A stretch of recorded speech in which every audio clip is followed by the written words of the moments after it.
Shri V D സതീശനെ കേൾക്കുമ്പോൾ ഇത്തവണ നാട്ടിൽ വിമാനമിറങ്ങിയപ്പോൾ ആദ്യം വാട്സപ്പിൽ വന്നത് പ്രതിപക്ഷ നേതാവ് ശ്രീ വി ഡി സതീശന്റെ ഒരു ഇന്റർവ്യൂ ആണ്.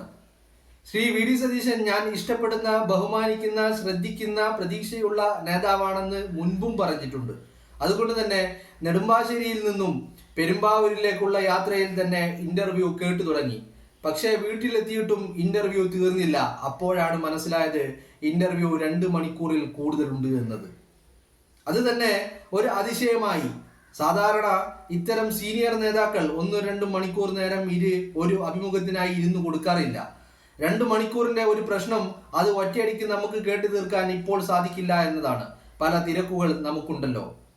ഇന്നലെ രാത്രിയാണ് പൂർണ്ണമായും കേട്ടു തീർന്നത്. തന്റെ ബാല്യം മുതൽ ഭാവിയിലേക്കുള്ള പദ്ധതികൾ വരെ ഉള്ള കാര്യങ്ങളാണ് അദ്ദേഹം സംസാരിക്കുന്നത്. കേട്ടിരിക്കേണ്ടതാണ്.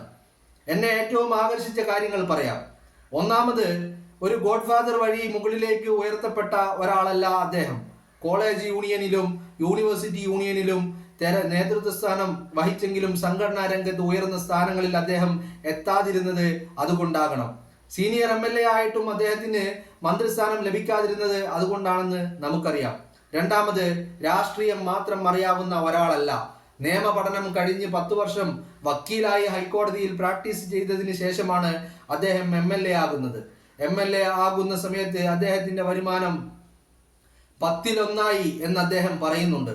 നമ്മുടെ MLA മാർക്കും മന്ത്രിമാർക്കും നാം നൽകുന്ന ശമ്പളം അവരുടെ കഴിവിനും ശ്രമത്തിനും സമൂഹത്തിലെ താരതമ്യമായ കഴിവും ഉത്തരവാദിത്വവും ഉള്ളവർക്ക് ലഭിക്കുന്നതിലും ഏറെ കുറവാണെന്ന് ഞാൻ പലവട്ടം പറഞ്ഞിട്ടുണ്ടല്ലോ. ഇത് മാറണം.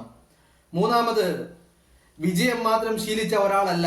കഴിഞ്ഞ 1/4 നൂറ്റാണ്ടായി പറവൂരിൽ സ്ഥിരം ജയിക്കുന്ന MLA ആണ്. പക്ഷേ അദ്ദേഹത്തിന്റെ ആദ്യത്തെ അസംബ്ലി തിരഞ്ഞെടുപ്പിൽ ഇതേ പറവൂരിൽ നിന്ന് തന്നെ തോറ്റ ആളാണ്.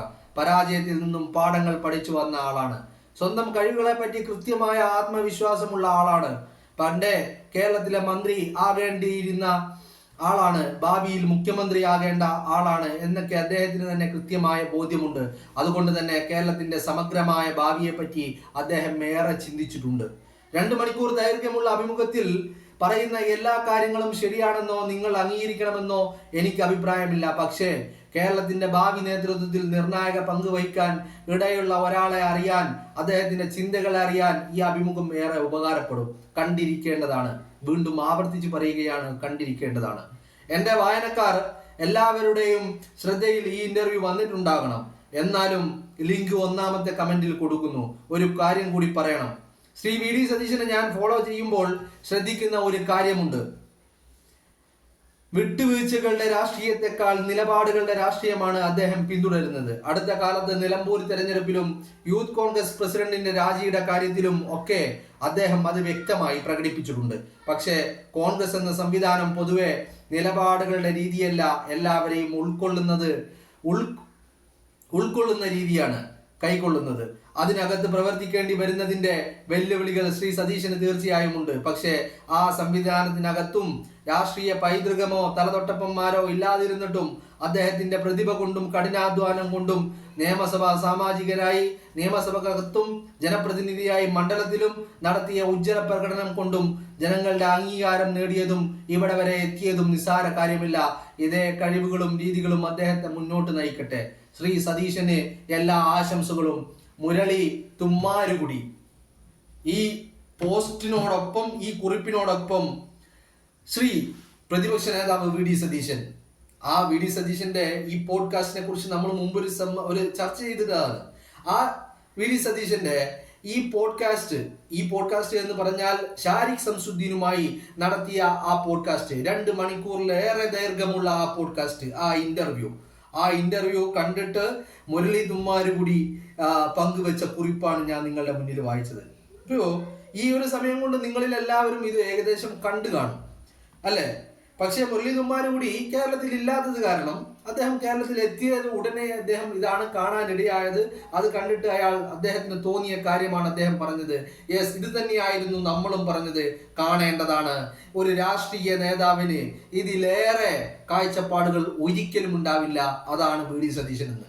കേരളത്തിന്റെ ഭാവിയെക്കുറിച്ച്, കേരളത്തിന്റെ ഫ്യൂച്ചറിനെ കുറിച്ച് വ്യക്തമായ കാഴ്ചപ്പാടുകളുണ്ട് എന്ന് മാത്രമല്ല, കേരളത്തിന്റെ പ്രശ്നങ്ങള്, കേരളത്തിന്റെ ഭാവിയെ കുറിച്ച് വ്യക്തമായ കാഴ്ചപ്പാടുകളുണ്ട് എന്ന് മാത്രമല്ല, കേരളം നേരിടുന്ന പ്രശ്നങ്ങള്, നമ്മൾ മലയാളികൾ നേരിടുന്ന പ്രശ്നങ്ങള്, വെല്ലുവിളികള്, നമ്മൾ അഭിമുഖീകരിക്കുന്ന പ്രതിസന്ധികള്, ഈ പ്രതിസന്ധികൾക്കെല്ലാം അദ്ദേഹത്തിന്റെ മുന്നിൽ ഒരു പ്ലാൻ ബി ഉണ്ട് എന്നുള്ളതാണ് അതിന്റെ ഒരു ഹൈലൈറ്റ് എന്ന് പറയുന്നത്.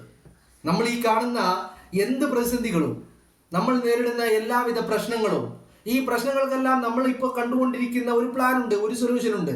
പക്ഷേ ഈ സൊല്യൂഷനുകൾക്കൊന്നും ആ പ്രശ്നങ്ങളെയോ നമ്മുടെ പ്രതിസന്ധികളെയോ പരിഹരിക്കുവാനോ അതിന് ഒരു സൊല്യൂഷൻ ആകുവാനോ സാധിക്കുന്നില്ല എന്നുള്ളതാണ് സത്യാവസ്ഥ. അവിടെയാണ് വ്യക്തമായ പ്ലാൻ ബിയോട് കൂടി ഈ പറയുന്ന പ്രതിപക്ഷ നേതാവ് കേരളത്തെ വാർക്കുന്നതിനെ കുറിച്ച് ആലോചിക്കുന്നത്, ചിന്തിക്കുന്നത്, പ്ലാനുകൾ ഉണ്ടാക്കുന്നത്, അദ്ദേഹത്തിന്റെ കാഴ്ചപ്പാടുകൾ ഉണ്ടാകുന്നത്. ഇവിടെ ഈ അഭിമുഖത്തില് പറഞ്ഞ കാര്യങ്ങളോട് കുറിച്ചൊന്നും നമുക്ക് യാതൊരു വിധത്തിലുള്ള തർക്കവും ഇല്ല കേട്ടോ. ഇപ്പൊ മുരളീകുമാർ കൂടി പറയുന്നുണ്ട്, അതിൽ പറയുന്ന എല്ലാ കാര്യങ്ങളോടും എനിക്ക് യോജിപ്പുണ്ട് എന്ന് ഞാൻ നിങ്ങളോട് പറയുന്നില്ല, അല്ലെങ്കിൽ നിങ്ങൾക്ക് അത് ഉണ്ടാവണമെന്ന് ഞാൻ നിങ്ങളോട് പറയുന്നില്ല. പക്ഷെ നിങ്ങൾ കേൾക്കണം, കേട്ടിരിക്കേണ്ടതാണ് എന്ന് അദ്ദേഹം ആവർത്തിച്ച് പറയുന്നുമുണ്ട്. പക്ഷേ ഇവിടുത്തെ വിഷയം അതല്ല. ഇവിടുത്തെ വിഷയം മറ്റൊന്നാണ്. എന്താണ്? ഈ പറയുന്ന കുറിപ്പിന്റെ അവസാന ഭാഗത്ത് അദ്ദേഹം അവസാനമായിട്ട് പറഞ്ഞു വെക്കുന്ന ഒരു കാര്യമുണ്ട്. എന്താണ് ആ കാര്യം? ശ്രീ വി ഡി സതീശനെ ഞാൻ ഫോളോ ചെയ്യുമ്പോൾ ശ്രദ്ധിക്കുന്ന ഒരു കാര്യമുണ്ട്. വിട്ടുവീഴ്ചകളുടെ രാഷ്ട്രീയത്തെക്കാൾ നിലപാടുകളുടെ രാഷ്ട്രീയമാണ് അദ്ദേഹം പിന്തുടരുന്നത്. അടുത്ത കാലത്ത് നിലമ്പൂർ തെരഞ്ഞെടുപ്പിലും യൂത്ത് കോൺഗ്രസ് പ്രസിഡന്റിന്റെ രാജിയുടെ കാര്യത്തിലും ഒക്കെ അദ്ദേഹം ഇത് വ്യക്തമായി പ്രകടിപ്പിച്ചിട്ടുണ്ട്. നിലമ്പൂർ തെരഞ്ഞെടുപ്പില് എന്താണ് വി ഡി സതീശന്റെ നിലപാട്? വി ഡി സതീശനോട് വിലപേശാൻ, ബാർഗെയിൻ ചെയ്യാൻ PV അൻവർ ഇറങ്ങി പുറപ്പെട്ടപ്പോ വേണ്ട, പടിക്ക് പുറത്തു നിൽക്ക് എന്ന് പറയേണ്ട ഒരു നിലപാട് ഈ പറയുന്ന വി ഡി സതീശൻ സ്വീകരിച്ചു.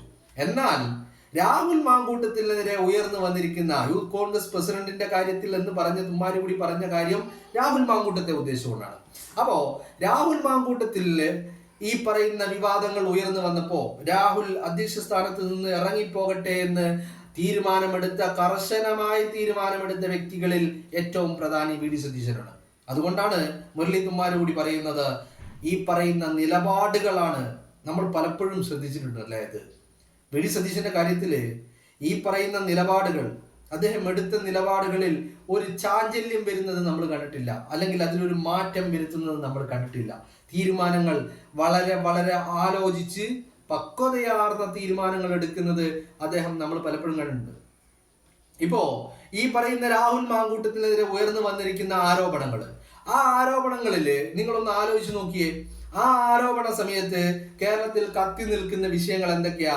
ഒന്ന്, MV ഗോവിന്ദന്റെ മകനെതിരെ PVക്ക് പോയിരുന്ന കത്ത്.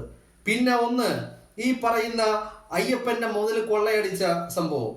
പിന്നെ ഒന്ന് എന്ന് പറയുന്നത് PM ശ്രീയിൽ ഒപ്പിട്ടത്. അങ്ങനെ തുടങ്ങി നിരവധി, പിണറായി വിജയന്റെ മകനെതിരെ ED അയച്ചിരിക്കുന്ന നോട്ടീസ്, അങ്ങനെ തുടങ്ങി നിരവധി കാര്യങ്ങൾ ഇങ്ങനെ ചർച്ചയായിക്കൊണ്ടിരിക്കുന്ന അവസരത്തിലാണ് രാഹുൽ മാങ്കൂട്ടത്തിനെ അതിനിടയിലേക്ക് വലിച്ചിടുന്നത്. ആ സമയത്ത് രാഹുലിനെതിരെ ഒരു നിലപാടെടുക്കാതിരുന്നാൽ, ഒരു നടപടി എടുക്കാതിരുന്നാൽ, കോൺഗ്രസും പ്രവർത്തകരും പ്രസ്ഥാനവും നേതാക്കളും ഒക്കെ രാഹുലിനെ പ്രതിരോധിക്കാൻ ഇറങ്ങി പുറപ്പെടുകയും ഈ പറയുന്ന പിണറായി വിജയന്റെ തെമ്മാടിത്തരത്തിനെ ചോദ്യം ചെയ്യാൻ സമയമില്ലാതെയാവുകയും ചെയ്യുന്ന ഒരു സിറ്റുവേഷൻ ഉണ്ടാവുമായിരുന്നു. അങ്ങനെ നിൽക്കുന്ന ഒരു സിറ്റുവേഷനിൽ പാർട്ടിയെയും പ്രസ്ഥാനത്തെയും പ്രതിരോധത്തിലാക്കാതെ, എന്നാൽ രാഹുലിനെ പോറലേൽപ്പിക്കാത്ത രീതിയിൽ സതീശൻ ഒരു നിലപാടെടുത്തു. ആ നിലപാടിന്റെ ഫലമായിട്ടാണ് ഇന്നും ഈ രാഹുൽ മാങ്കൂട്ടത്തിൽ പറയുന്ന MLA സ്ഥാനത്ത് ഇപ്പോഴും നിലനിൽക്കുന്നത്. അധ്യക്ഷ സ്ഥാനത്ത് നിന്ന് ഇറക്കുകയും പ്രാഥമികത്തിൽ നിന്ന് സസ്പെൻഡ് ചെയ്യുകയും ചെയ്തത് കൊണ്ട് മാത്രമാണ് ഇന്ന് MLA ആയി രാഹുലിന് തുടരാൻ സാധിക്കുന്നത്. അതല്ലെങ്കിൽ രാഹുൽ എന്നെ നിർബന്ധിതനായനെ MLA സ്ഥാനം രാജിവെക്കാൻ. ഒരു കണക്കിന് പറഞ്ഞു കഴിഞ്ഞാൽ ശരിക്കും വി ഡി സതീശൻ രാഹുൽ മാങ്കൂട്ടത്തിനെ രക്ഷിക്കുകയായിരുന്നു അല്ലേ? രാഹുൽ മാങ്കൂട്ടത്തിന് MLA സ്ഥാനം കയ്യിൽ നിന്ന് പോവാതെ രക്ഷിക്കാൻ വി ഡി സതീശന്റെ ഈ നിലപാട് വളരെയേറെ സഹായം ചെയ്തു എന്ന് തന്നെ വിശ്വസിക്കുന്ന ഒരാളാണ് ഞാൻ. പാർട്ടി പ്രതിസന്ധിയിലാവാതെ, പാർട്ടിയെ പ്രതിരോധത്തിലാക്കാതെ, പാർട്ടിയുടെ നേതാക്കള്, പാർട്ടിയുടെ പ്രവർത്തകര് ആരുടെ മുന്നിലും തല കുനിക്കേണ്ട ഒരു ഗതികേടില്ലാതെ നോക്കാനുള്ള ഉത്തരവാദിത്വം ഈ പറയുന്ന പാർട്ടിയെയും പ്രസ്ഥാനത്തെയും തലകുനിക്കാൻ ഒരു അവസ്ഥ ഉണ്ടാക്കാതെ നടപടിയെടുത്തുകൊണ്ട് പാർട്ടിയെ അതിൻ്റെ യശസ് ഉയർത്തിപ്പിടിച്ച് മാതൃകയായത് ഈ പറയുന്ന പ്രതിപക്ഷ നേതാവ് വി.ഡി. സതീശന്റെ നിലപാടുകളാണ് എന്നുള്ള കാര്യത്തിൽ ഒരു തർക്കവും വേണ്ട. അപ്പോൾ എന്താണെങ്കിലും മുരളി തുമ്മാരുകുടിയെ പോലെയുള്ള ഒരു വ്യക്തി, ലോക പരിചയമുള്ള വ്യക്തി, പല ഓർഗനൈസേഷനുകളിൽ, പല ഇൻസ്റ്റിറ്റ്യൂഷനുകളിൽ തൻ്റെ സംഭാവനകൾ, തൻ്റെ പങ്ക്, അത് പങ്കാളിത്തം കൊണ്ട് ആ പങ്കാളിത്തം ശ്രദ്ധേയമാക്കിയ വ്യക്തി, അത്തരത്തിലുള്ള ഒരു വ്യക്തി കേരളത്തിൽ മലയാളികൾക്ക് നമുക്ക് അഭിമാനിക്കാവുന്ന മുരളി തുമ്മാരുകുടിയെ പോലെയുള്ള ഒരു വ്യക്തി വി.ഡി. സതീശന്റെ ഈ പോഡ്കാസ്റ്റ് കണ്ടിട്ട് ഇത് നമ്മൾ മലയാളികൾ ഓരോരുത്തരും കാണേണ്ടതാണ് എന്ന് പറയുമ്പോൾ അതിന് അത്രമാത്രം പ്രാധാന്യമുണ്ട്. പ്രതിപക്ഷ നേതാവിൻ്റെ ഈ നിലപാടുകൾക്ക്, കാഴ്ചപ്പാടുകൾക്ക്, പ്ലാനുകൾക്ക്, അദ്ദേഹത്തിൻ്റെ സൊല്യൂഷനുകൾക്ക് ഒക്കെ വളരെ പ്രസക്തിയുണ്ട് എന്നുള്ള കാര്യം നമ്മൾ ഈ ഘട്ടത്തിൽ മനസ്സിലാക്കണം. കാരണം ഒരു തെരഞ്ഞെടുപ്പ് നമ്മുടെ മുന്നിൽ ഇങ്ങനെ പടിവാതിൽക്കൽ എത്തി നിൽക്കുകയാണ്. ആ സമയത്ത് ഇതൊക്കെയാണ് നമ്മൾ കാണേണ്ടത്, കണ്ടിരിക്കേണ്ടത്.